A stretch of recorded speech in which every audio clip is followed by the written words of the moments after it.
Nós estamos estudando Neemias e, com exceção dessas últimas duas mensagens que nós abordamos em Neemias, a última abordando sobre o perfil de líder que Neemias era, consequentemente, que nos serve como uma referência, um ideal de liderança, não só para nós, mas também nas nossas escolhas.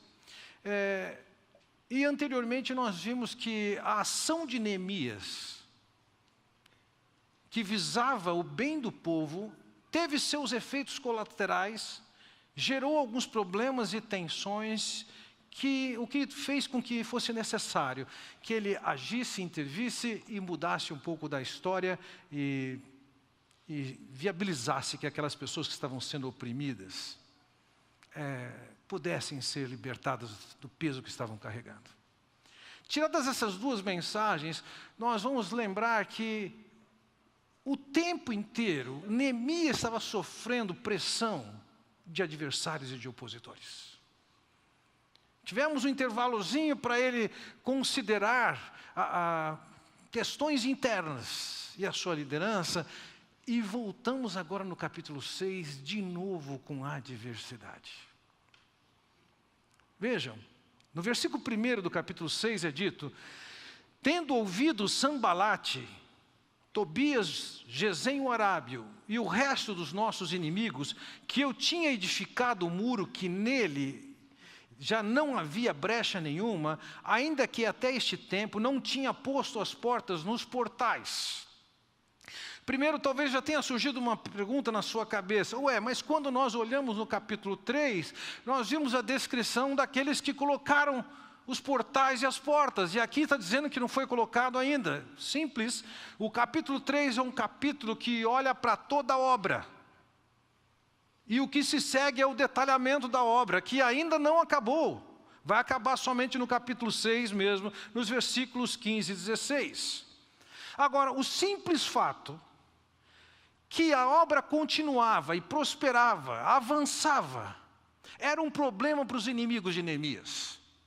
Lembremos, começaram 2, depois passaram para 3, e já estavam em 4 inimigos, e praticamente Jerusalém estava cercada por pessoas ao norte, ao leste, ao oeste, ao sul, que tinham uma posição contra o projeto de reconstruir a cidade. E eles saberem que os muros continuam sendo edificados, isso é um problema para eles, não é o que eles querem. O que eles querem é paralisar a obra, mas eles não conseguem isso. E é fato, aquilo que acontecia em Jerusalém, numa velocidade tremenda pela rádio do povo, chegava lá nos ouvidos dos adversários o que estava acontecendo em Jerusalém, e por sua vez as opiniões dos adversários chegavam rapidamente aos ouvidos de Neemias. O fato é que, por ele exercer essa posição de liderança, ele estava o tempo inteiro sendo tensionado, ora colocado em evidência e sendo reconhecido, ora pressionado e apertado para baixo. Todo líder que existe sofre pressões, e vocês que estão em posição de liderança sabem o que eu estou falando.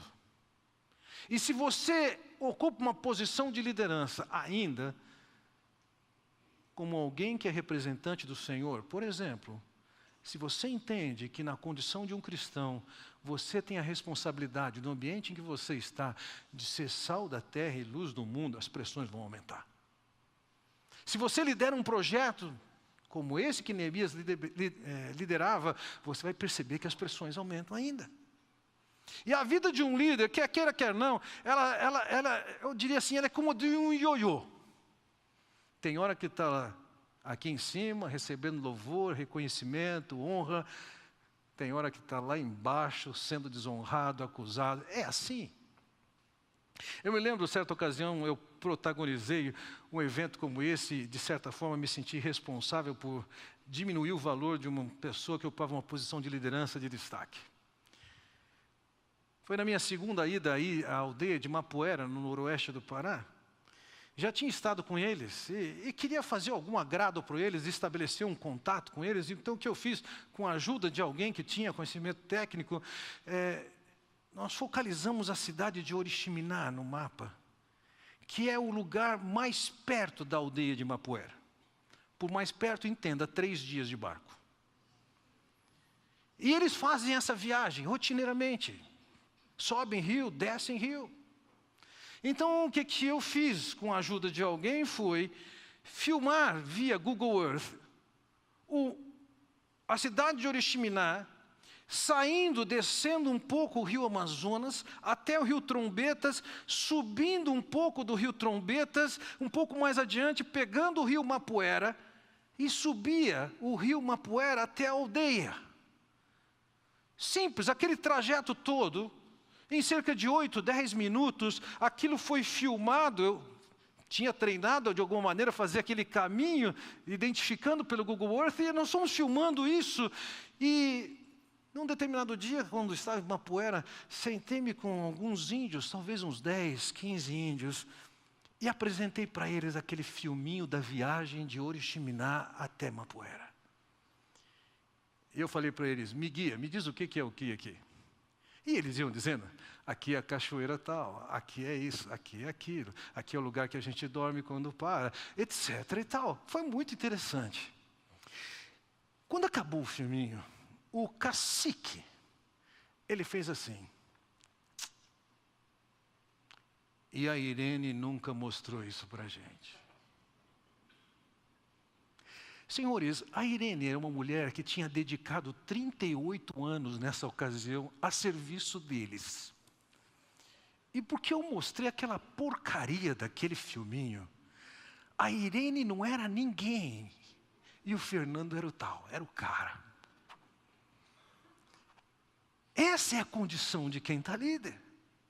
Você pode até não ter feito nada, mas você pode ser colocado lá embaixo, ou então ser trazido para cima. Aquele que está alinhado com a vontade de Deus, especialmente da liderança do seu povo, está sujeito a armadilhas para a sua destruição. Quanto mais papel você tem dentro do projeto de Deus, mais risco você está correndo de inimigos e adversários usarem de estratégias para derrubarem você.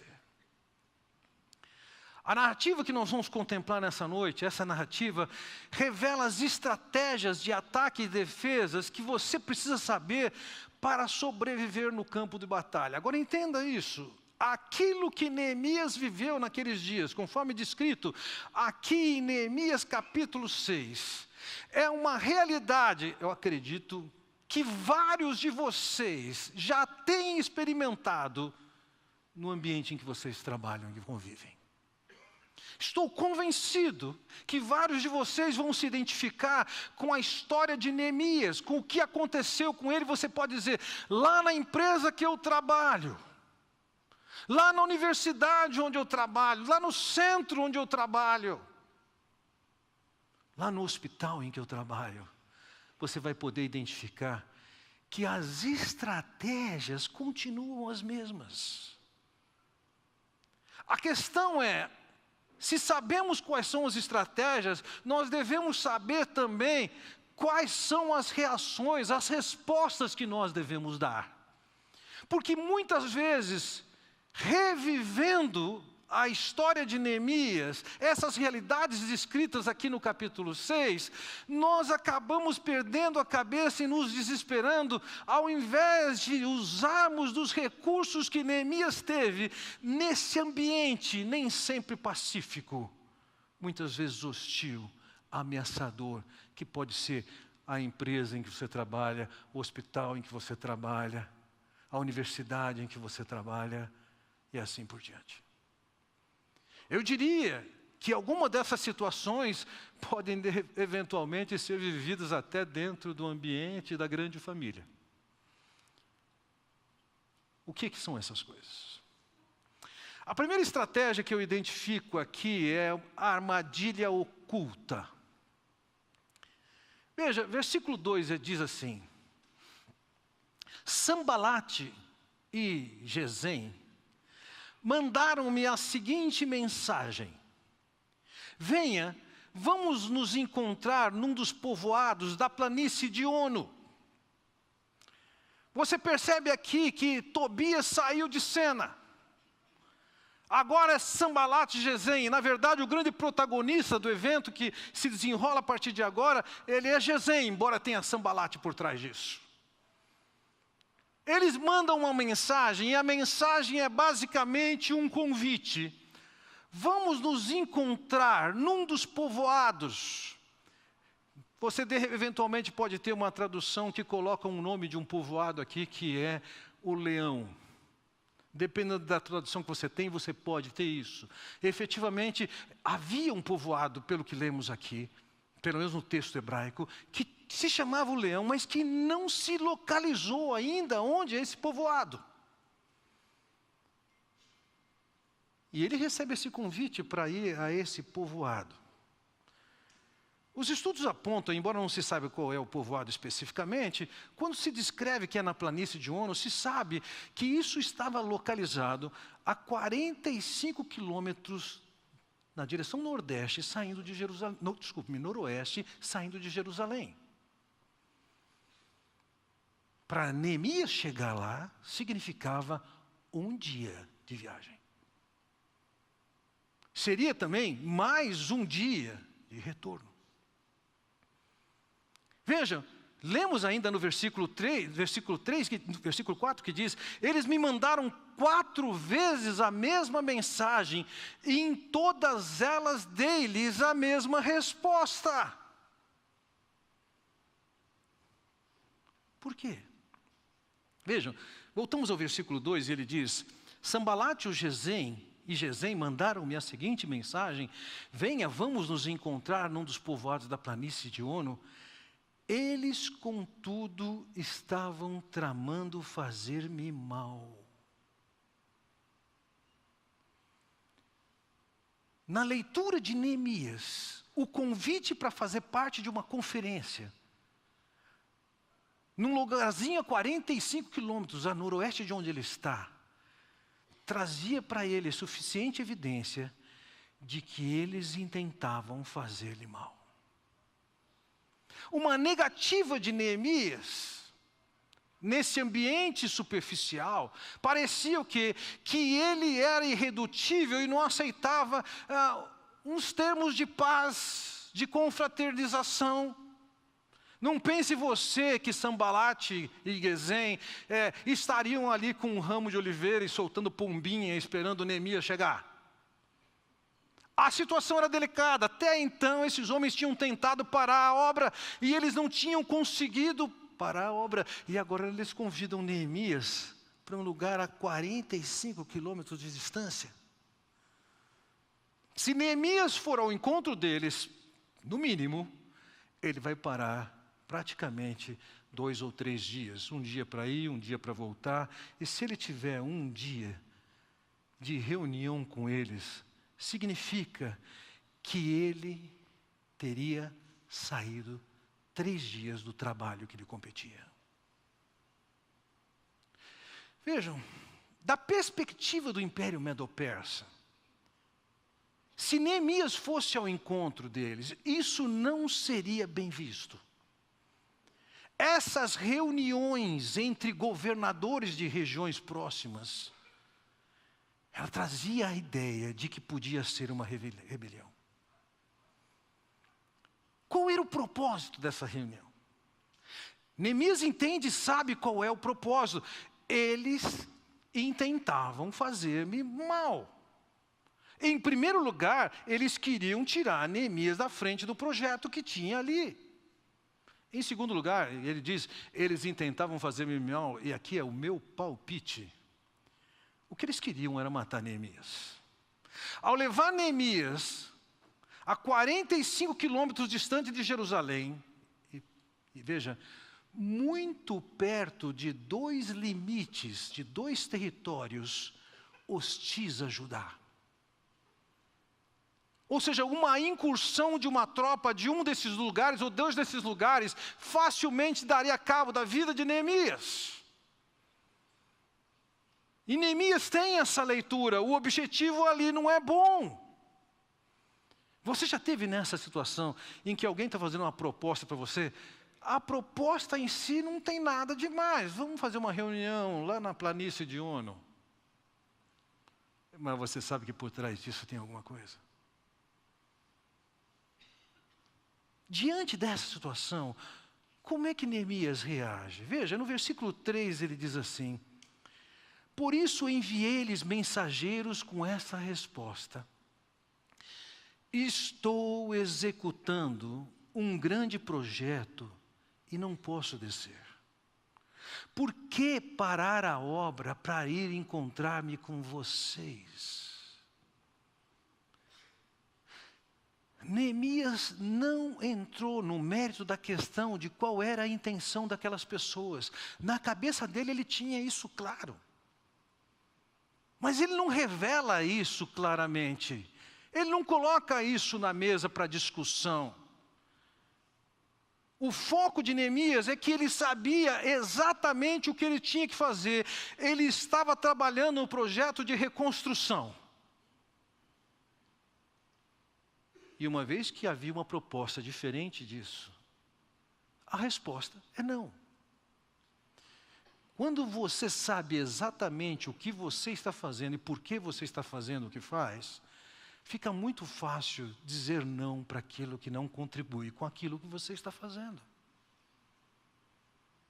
E foi exatamente isso que Neemias fez. Ele não se envolveu nas motivações. Ele só disse o seguinte: eu estou envolvido numa obra, eu não posso descer.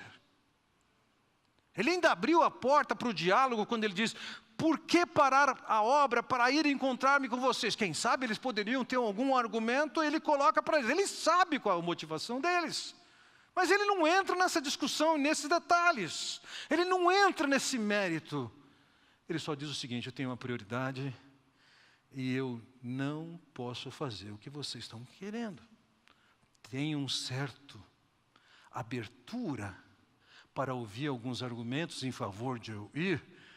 Podem dizer, caso queiram, mas nas condições atuais, pelo que eu sei, a resposta é não. Simples. Alguém pode dizer que Neemias não era a pessoa mais diplomática. De fato, ele não era. Isso podia ser algum risco para ele. Lembremos disso.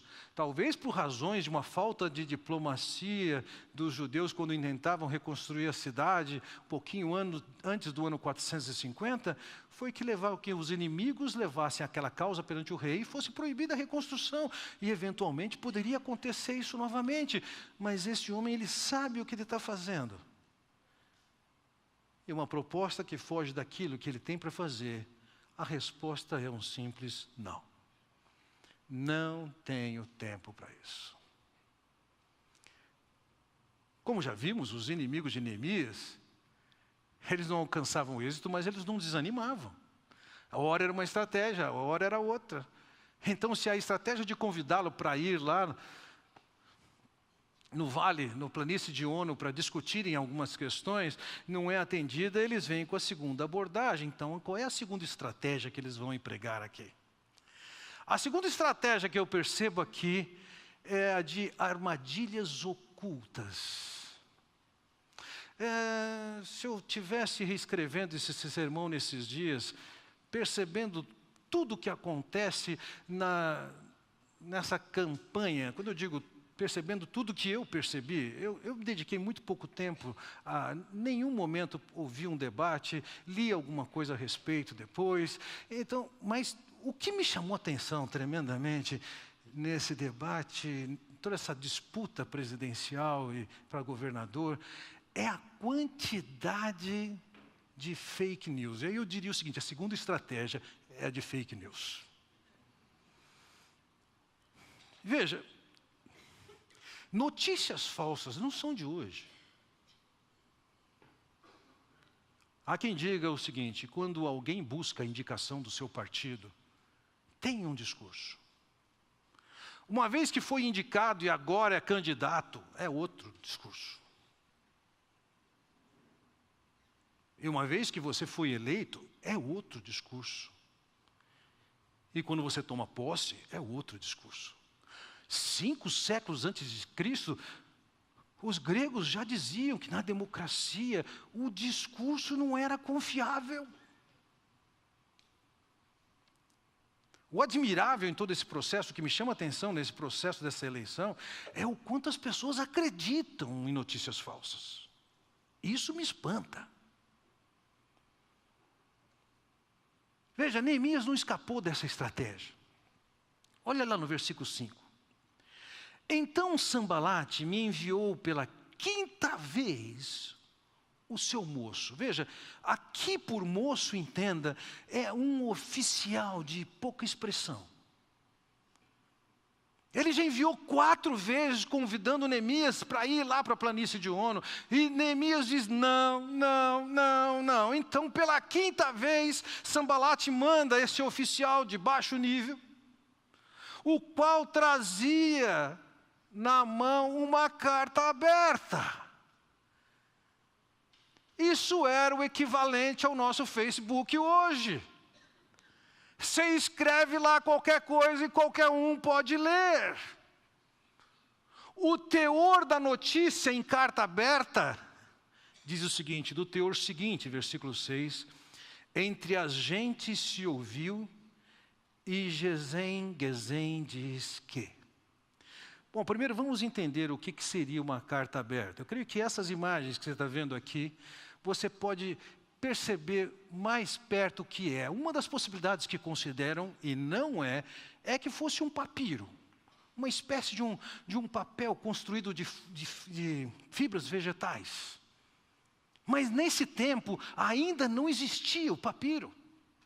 Então essas duas figuras que você vê aqui, feito num pedaço de pedra ou num barro, isso podia ser nas duas condições, o nome disso é óstraco.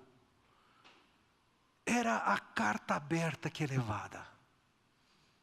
Era uma mensagem que não estava com o selo de Sanbalate, que não podia ser aberta. Era uma mensagem que não era uma mensagem para Neemias, mas era uma mensagem para todo mundo ouvir. Se fosse nos nossos dias, iam colocar isso no Facebook. Qual era o objetivo? Vejam, diz assim no versículo 6, e a maneira como essa descrição segue, versículos 6 e 7, é importante você saber, é Neemias contando. Ele ouviu a mensagem. Algumas pessoas criticam a maneira como Neemias escreve nos versículos 6 e 7, dizendo que essa mensagem está muito judaica. Que se fosse a mensagem original de Sanbalate, ela teria umas características diferentes. Não, o que está acontecendo é o quê? Neemias ouviu a mensagem e nas suas palavras, do seu jeito, ele escreveu qual foi a mensagem. A mensagem era simples assim, olha lá. Tu e os judeus intentais revoltar-vos, por isso reedificais o muro. Olha a insinuação. Vocês estão construindo o muro porque vocês querem se revoltar contra o Império Medo-Persa. Isso era uma situação factível? Era. Muitos governadores tomavam iniciativa e se revoltavam. E precisavam da mão forte do imperador para colocá-los de novo debaixo da autoridade do imperador. Então, a informação para Neemias era uma informação importante. Aquilo que Gesem está dizendo, que as pessoas estão falando, está correndo, estão postando a notícia de que vocês querem se rebelar. Isso aqui era perigoso. Caindo nos ouvidos do imperador, isso era alto risco. Em segundo lugar, diz o seguinte, e segundo se diz, é interessante, Sanbalate, ele não assume nada. Eu já ouvi falar, estão dizendo. Você já ouviu isso? Eu também. Eu ouvi falar, o pessoal está reclamando. Ouvi falar. E segundo se diz, queres ser o rei deles. Veja, para alguém ser rei em Israel, em Judá, teria que ser um descendente de Davi.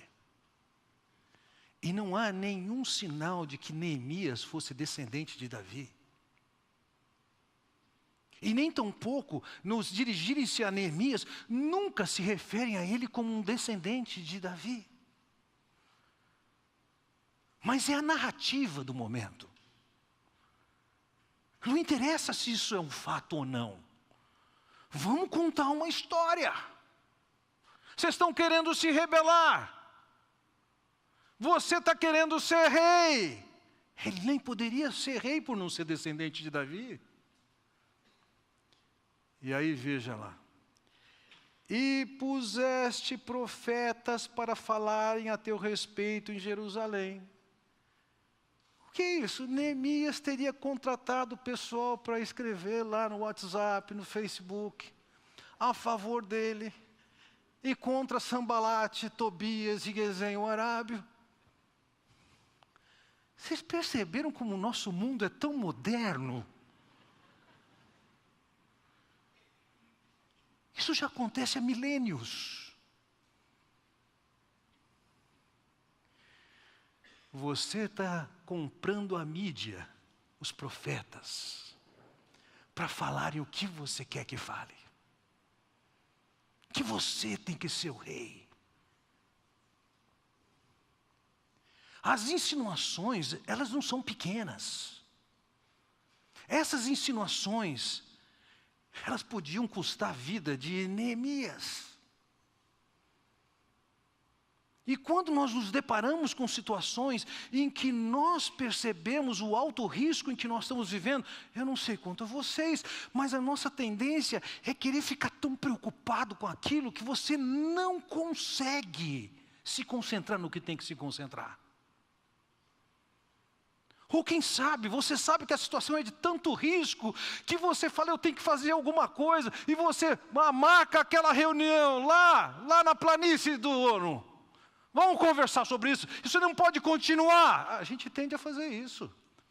E quando a gente atende aos apelos, nós já estamos sendo tirados da nossa função. Você já experimentou da realidade de alguém jogar uma notícia bombástica no seu colo e você não consegue trabalhar direito? Eu já superei isso. Mas eu tenho mais de 60. Você tem tempo até chegar lá. Minha técnica é diferente, sabe qual é? 17 dias atrás, Oswaldo entra na minha sala e coloca uma bomba no meu colo. Sexta-feira, feriado. Eu falei, não vou me preocupar com isso. Eu trabalhei a quinta-feira inteira, mas também não dormi até segunda. Eu consigo, durante o dia, ignorar aquele assunto e continuar no meu ritmo, mas com um feriado, um sábado no meio, e noite para dormir é a hora que aquilo bate. Eu não sei como foram as noites de Neemias, mas eu, no lugar dele, teria muita dificuldade de dormir. Você quer ser rei, você está dirigindo uma rebelião, e você está comprando o pessoal do Facebook, do WhatsApp, etc., para ficar lá falando bem de você.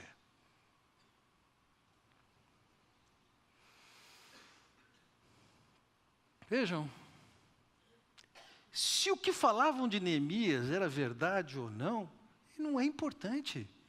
Quem usa da estratégia da notícia falsa, da calúnia, não está preocupado se é verdade ou não está comprometido com a verdade, está comprometido em contar uma versão que pode ser espetacular. E se ela destrói uma vida, coloca uma pessoa em risco, não é importante. Eu já estive envolvido em algumas situações em que precisei de mediar, numa igreja outra, não a nossa, um cisma. E ouvir declarações de um lado, ouvir declarações de outro e tentar ajudá-los. E sabe, algumas vezes nessa circunstância, eu ouvia algumas declarações e ia conferir, constatava que eram falsas, e eu voltava para a pessoa e a pessoa só dizia assim, tá. A verdade não é importante. A narrativa, sim. O impacto que ela vai trazer, sim. E as pessoas, elas estão extremamente propensas, inclinadas para acreditarem nas maiores mentiras e absurdos.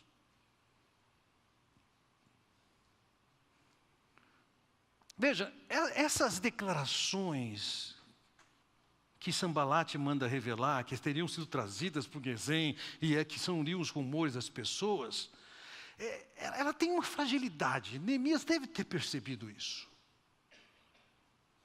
Porque veja, se Neemias de fato tinha a intenção de liderar uma rebelião, se ele efetivamente queria ser rei, e ele comprou a mídia profética para falar a favor dele, o que a lei medo-persa exigia é que se denunciasse isso.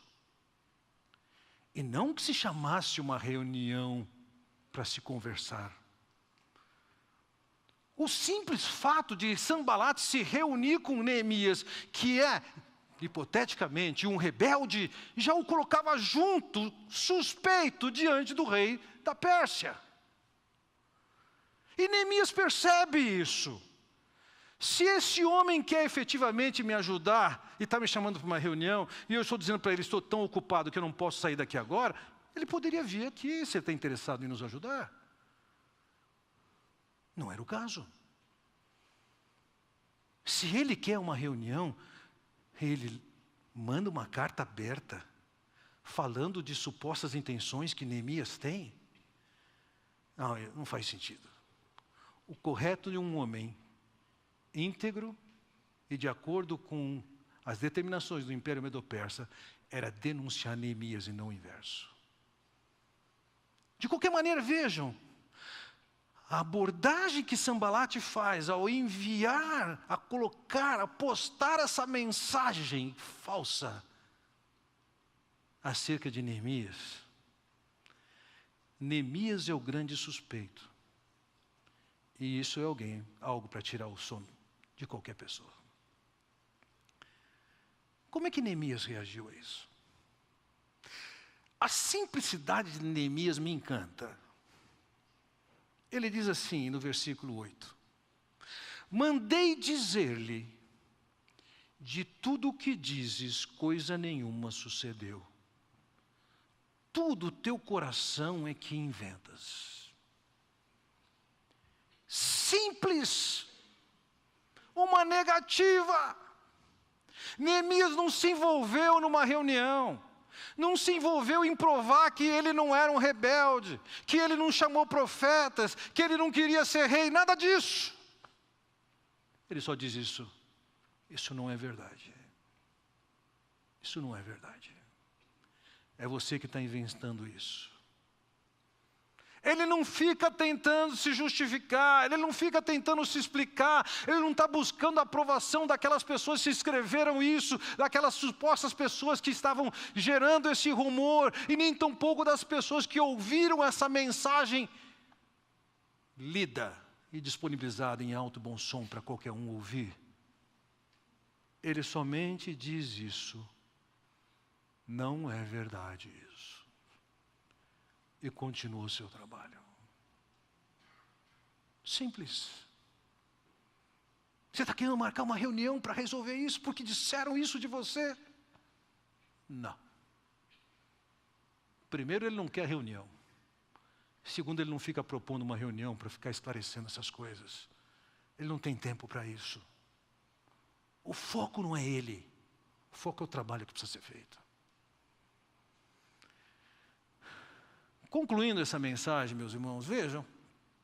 Voltamos ali no versículo 9, que diz assim: porque todos eles procuravam atemorizar-nos, dizendo, as suas mãos largarão a obra e não se efetuará. O que eles queriam?